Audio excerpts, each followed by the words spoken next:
Anak, nakita mo ba yung cellphone ng tatay mo? Nilagay ko dun sa loob ng kabaong niya bago siya ilibing.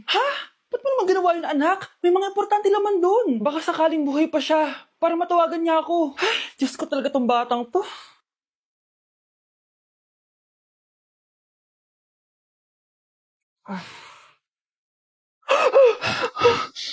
Matawag si tatay. Nay, kailangan natin pumunta sa sementeryo. Tumawag sa akin si tatay. Anak, pwede ba? Wala akong oras makipagbiruan sa'yo. Marami pa ako tatapusin trabaho. Pero nay, pag di ka pa tumigil, kukunin ko yung cellphone mo. Tay, sumagot ka. Alam kong buhay ka. Sa lahat ng pwede kong makita, ikaw pa talaga. Jessica, tinatawagan ko lang tatay ko. Nababaliw ko na talaga, no? Patay na tatay mo, di ba? Baliw. Hindi, buhay siya. Ito tandaan mo, kapag hindi ka pa tumigil sa kabaliwan mo, susunod ka na sa tatay mo. Sinabihan akong baliw ni Jessica tapos sinaktan niya ako. Totoo naman, di ba? Nabuhay ka. Anak, nabalitaan mo na ba? Ha? Ang alin, Nay? Patay na si Jessica. Natagpuan siyang walang buhay dyan sa may ilog. Ano? Ay, Diyos ko, kawawang bata. Tay, sumagot ka na, please. Ikaw! Ikaw ang pumatay sa anak ko! Ano? Eh, siya nga to ng away sa akin eh. Ikaw ang huli niyang kasama. Tandaan mo to. Isusunod kita sa tatay mo. Tay, hindi ko na alam gagawin ko. Sinisisi ako ng nanay ni Jessica sa pagkamatay ng anak niya. Natatakot ako. Anak, yung nanay ni Jessica. Oh, Bakit, Nay? pinatay daw. Pinitin sa may puno. Ano? Nakakatakot na dito sa barangay natin, anak. Sinong pumapatay sa kanila? Nay, may tao. Sino po sila? Magandang araw po. Ako po si Detective Jason. Ako ang may hawak sa investigation case sa pagkamatay ni Cheska at ng kanyang nanay. Bakit kayo nandito? Dahil dito.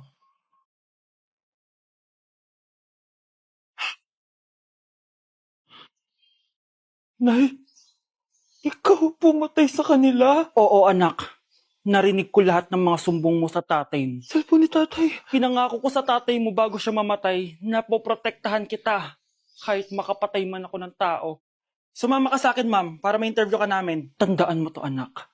Kahit nasa kulungan ako, poprotektahan kita. Tumawag ka lang. Mga anak ko, I got a new bag! Nay, bumili ka na naman? Ilang araw na tayong walang makain. Tapos inunan pa yan. Nay, nagugutom na ako. Kayong dalawa, wala kayong karapatan magreklamo, ha? Alak lang naman kayo ng tatay niyo sa una niyang asawa. Tatawag ko kay tatay. Akin na yung cellphone mo. Hinding-hindi mo na ito makukuha sa akin. Ate, natatakot na ako sa kanya. Oh, ito, kumain ka na. Ate, ganito na lang ba talaga buhay natin? Hindi. Hahanap ako ng paraan para makausap si tatay. Love, Padala ka naman ng 50,000, oh. Magbabayad kasi ako ng tuition ng mga anak mo. Tapos, ang dami pa nilang pinapabili. Tay, hindi totoo yan! Sinungaling siya! Wala na siya. Akala mo talaga makakasumbong ka?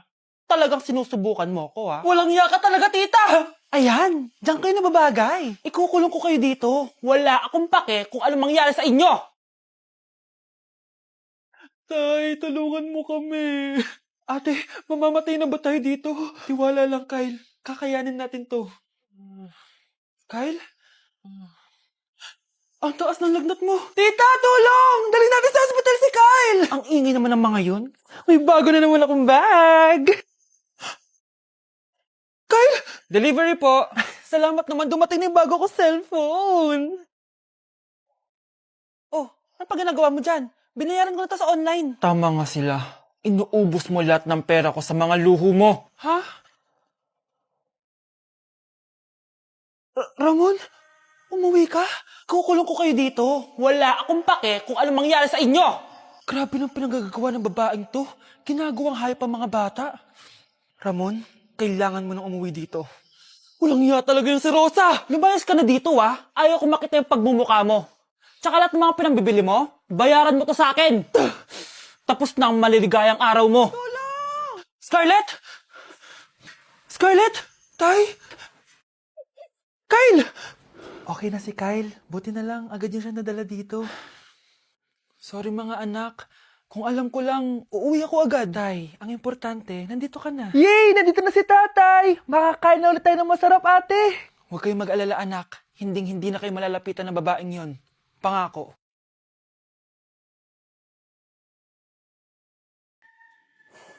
Iniisip mo pa rin ba yung sinabi ng dati mong asawa? Baka totoo nga, na isa lang akong hampas lupa, na hindi nagaganda ang buhay. Ano ka ba? May anak ka na umaasa sa'yo. Tsaka, magkakatrabaho ka na, di ba? Hindi ko na alam. Sobrang bigat na.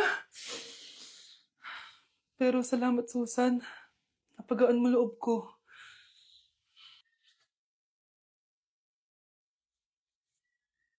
Hello, ma'am. Thank you for calling. How can I help you? Baby, huwag ka muna umiyak, please. Sorry, ma'am. Ako muna bahala kay Scarlett, ha? Mag-focus ka lang dyan. Thank you, Susan. Yes, ma'am. I will help you. Scarlett, pagtanda mo, magiging proud sa'yo ang tatay mo. Tay, papasok na ako ng school, ha? Grabe na talaga, anak ko. Oh. Dalaga na talaga.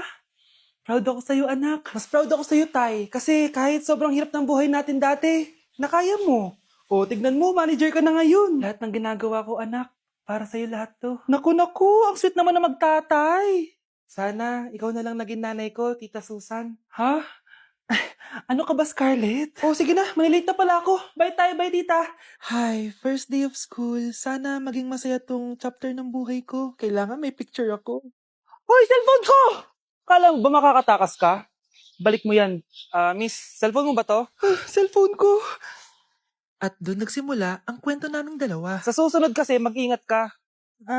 Salamat Simula nun, palagi na kami sabay kumain. At syempre, nagsishare ng baon. Palagi din kami tumatambay pag walang teacher at pinagchichismisan namin ang mga classmates namin. Sabay din kami umuwi hanggang sa... Uy, Scarlett! Tara, sabay na tayo umuwi.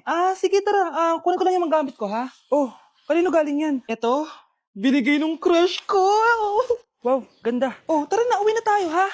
Di na pala ako sasabay umuwi. May gagawin pa pala ako. Sige na. Hoy, sabi mo sabay tayo umuwi. Ano nangyari dun? Tama na. Ano to? Para na namang ulam? Mahal, pangako bukas may kakainin na tayo. Sinabi mo rin yan kahapon. Paano tong anak natin, ha? Paano natin ito bubuhayin? Mahal, please, magtulungan tayo. Makakaahon din tayo dito. Ayoko na. O ito, ikaw na maghalaga niyan. Mahal, please, wag mo naman kaming iwan. Babalik na ako sa dati kong buhay. Sa buhay na nakakain ako na masarap. Sa buhay na nakakapag-party ako. Sa buhay na prinsesa ako. Ayoko na ng gantong buhay. Mahal, please, babawi ako. Kaya mo na yan. At wag na ako gugulin, ha? Anak, pangako hindi kita iiwan, ha? Nandito lang ako para sa'yo. Hindi kita papabayaan. Okay, Mr. Ramon? Ma'am, tanggap na po ba ako sa trabaho? Sorry sir. Based sa resume mo, hindi ka pala nakapagtapos ng college. Ang hanap po namin is college graduate. Uy Ramon, mukhang galing ka sa interview Natanggap ka? Hindi nga eh. Baka may alam kang pwede kong pasukan ng trabaho. Pwede ako. Sige, sabihan kita ha. Salamat Susan. Dami naman basura dito. Ramon! May hiring daw yung kakilala ko at pwede ka daw doon magtrabaho. Ha? Talaga? Sa wakas, mabibilin ko na lahat ng pangangailangan ng anak ko. May anak ka pala? Oo. Iniwan kami ng nanay niya dahil di niya kaya tong gantong buhay. Hayaan mo, hindi mo deserve yun. Wow, ang bilis. May pumalit na agad sa akin? Mali ka nang iniisip. Alam mo ba Ramon, nabibili ko na lahat ng gusto ko ngayon. Kumakain kami sa magandang restaurant at nakatira ako sa mansyon. Ha? Honey, tara na. Ipag-shopping pa kita mamaya. Baka malit pa tayo sa dinner natin. Okay, honey, papunta na. At ikaw babae ka, kung ayaw mong masira ang buhay mo, layuan mo yung lalaking yan. Class, may joke ako. Anong hayop ang hindi marunong magtago? Ano po, ma'am? Di elepante kasi di ba malaki siya? Corny ni ma'am. Rubes. Nakakatawa ka talaga, ma'am. +1 sa Samantha kasi siya lang yung tumawa. Thank you, ma'am. Lu, pwede pala yun? Ma'am, eto po, para sa inyo po to. Hala, ang ganda naman nito. Balita ko po kasi, ma'am, mahilig kayo sa halaman. Thank you, Samantha. Baka naman, ma'am, plus points sa quiz natin kanina. Sure, +5 ka na sa akin. Ikaw pa ba? Hala siya, pasip-sip to kay ma'am, oh. Okay, class dismissed. Pwede na kayo umuwi. Ma'am, ako na po magdadala ng mga gamit niyo para di po kayo mahirapan. Hatid ko na po kayo, ma'am. Aba naman, buti pa si Samantha, matulungin. Ginagawa niya lang naman yun para magka-plus point siya. Ay, nakakainis si Samantha, no? Halatang nagpapasip-sip lang siya kay ma'am. True. Kaya siya yung top 1 palagi dahil sa mga binibigay na points si ma'am. Guys, tingnan nyo. Convoy yan ng magulang ni Samantha tsaka ni ma'am. Babayaran daw si ma'am para maging valedictorian si Samantha. Grabe.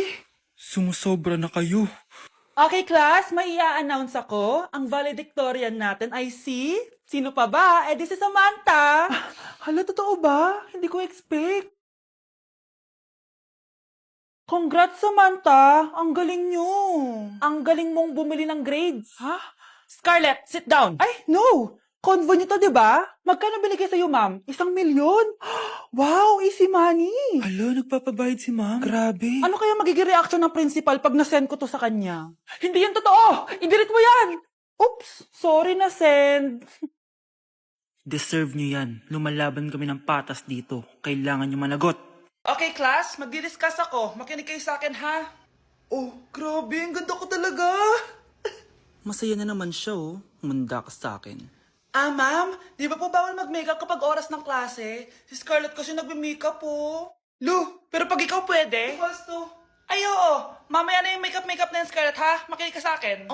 Di na siya makakapag-retouch. Okay, class. 2 ang naka-perfect sa exam natin. Si Cheska. Expect ko naman na perfect ako eh. At si Scarlett. Perfect din ako.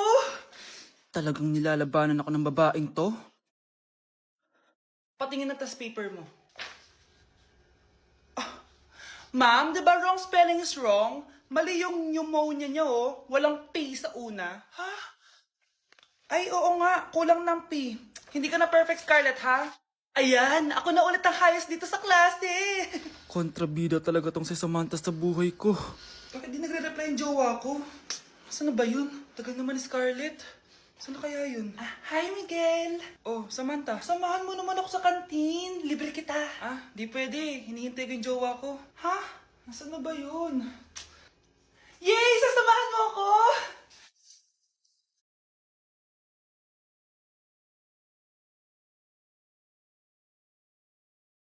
Ha? Wala naman ako sinabi! Scarlett?